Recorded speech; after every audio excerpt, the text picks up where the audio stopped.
শীতকাল মানেই হচ্ছে নানা রকম পিঠাপুলি খাওয়ার ধুম। আর প্রতিটা ঘরেই দেখা যায় শীতকালে পিঠাপুলি খাওয়ার উৎসব লেগেই থাকে। আর ঘর ছাড়াও বাহিরে গেলেও দেখা যায় রাস্তার মোড়ে, মোড়ে বিভিন্ন রকমের পিঠা পাওয়া যায়, যেগুলো অনায়াসেই খাওয়া যায়।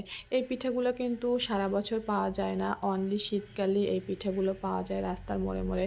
হ্যালো ভিউয়ার্স, সবাই কেমন আছেন? আশা করি সবাই অনেক, অনেক বেশি ভালো আছেন। তো চলে আসলাম সম্পূর্ণ নতুন একটি ভিডিও নিয়ে। আশা করি পুরো ভিডিও জুড়ে থাকবেন এবং আপনাদের কাছে অসম্ভব, অসম্ভব ভালো লাগবে। তো আজকে যে ভিডিওটি আপনাদের সাথে শেয়ার করব সেটা হচ্ছে চাবা পিঠার একটি রেসিপি। তো পিঠা তৈরি করার জন্য আমি কিন্তু আগেই চালের গুঁড়োটা এরকমের ডো তৈরি করে রেখেছিলাম এবং তারপরে পিঠা বানিয়ে নিয়েছি এরকমের। তো এই পিঠাগুলো কি আপনারা আগে কখনো খেয়েছেন? কমেন্ট করে জানাবেন। এই পিঠাগুলো বানানো একদমই সহজ। জাস্ট একটু চালের গুঁড়ো দিয়ে তারপরে ডো তৈরি করে নিতে হবে এবং এরকমের শেপ দিতে হবে। এটা হাত দিয়েই করা হয়। তো পিঠা তৈরি করার জন্য আমি এখানে দুধ নিয়েছি আর সামান্য পরিমাণে পানি অ্যাড করেছিলাম। তবে দুধটাই বেশি ছিল। খুবই কম পরিমাণে পানি অ্যাড করেছিলাম। তো পানি আ দিয়ে তারপরে দুধটা জাল করে নিয়েছি।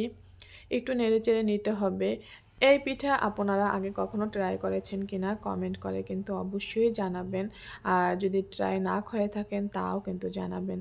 আর এই পিঠাটা কিন্তু গুড় দিয়েও বানানো যায়, তবে আমি গুড় দিয়ে বানাবো না। আমি কালারটা সাদা রাখবো, সেজন্য চিনি দিয়েই বানাবো।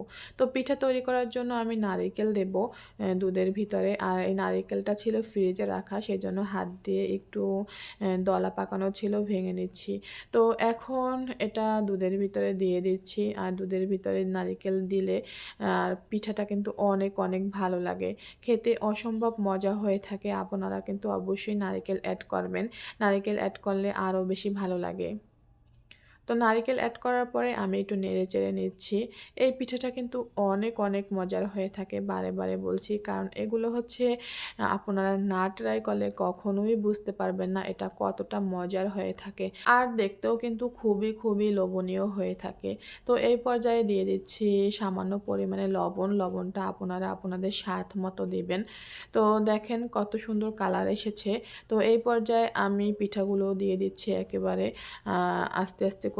তো এই সময় কিন্তু হাই হিটেই রাখবেন, লো হিটে রাখার কোনো প্রয়োজন নেই। স্বাভাবিকভাবে যেরকমের ছিল তো সেরকমের করেই রাখবেন চুলার জালটা। তো একে, একে সবগুলো পিঠা দিয়ে দিচ্ছি। আর এই পিঠাগুলো কিন্তু একটু ফুলবে যখন দুধের ভিতরে জাল পড়বে, তারপর কিন্তু এই পিঠার সাইজ কিন্তু বড় হয়ে যাবে। আর যতটুকু পরিমাণে আপনি বানিয়েছেন তার থেকে ফুলে যাবে। তো পিঠা দেওয়ার পরে আমি বেশি একটা নাড়াচাড়া করিনি, হালকা করেই নেড়ে দিতে হবে। বেশি জোরে, জোরে নাড়াচাড়া করলে তাহলে পিঠাটা ভেঙে যাবে। তো সেজন্য আমি হালকার উপরে একটু আস্তে করে নেড়ে দিচ্ছি একটি কাঠের খুন্তির সাহায্যে। এটা বেশি একটা নাড়াচাড়া করা যাবে না এই পর্যায়ে এসে।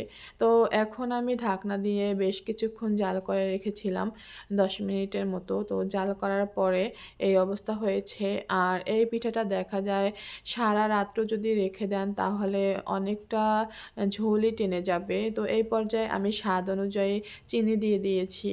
তো এখানে আমি বেশি একটা চিনি দিব না, একটু হালকা চিনি দিব। অতিরিক্ত চিনি ভালো লাগে না। তো আমি ২ চামচ পরিমাণে চিনি ইউজ করেছি।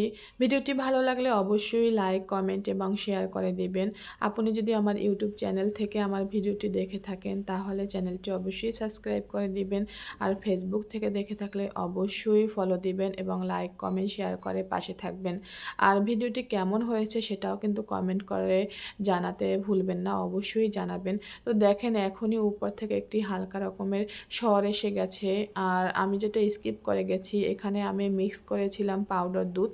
তো আমি গুঁড়ো দুধ প্লাস লিকুইড দুধ ২ রকমের দুধই ইউজ করেছিলাম। তো সেই কারণে কিন্তু আরও বেশি ঘনত্বটা বেড়ে গেছে। দেখেন এটা হচ্ছে পরের দিনের চিত্র। তো আমি ১ রাত্র রেখেছিলাম, তারপরে উপর থেকে এরকমের একটি সর এসেছিল। এর গ্রেভিটা জাস্ট অমৃত। তো আজকের মতো এখানেই সমাপ্তি। সবাই অনেক বেশি ভালো থাকবেন, সুস্থ থাকবেন। ধন্যবাদ।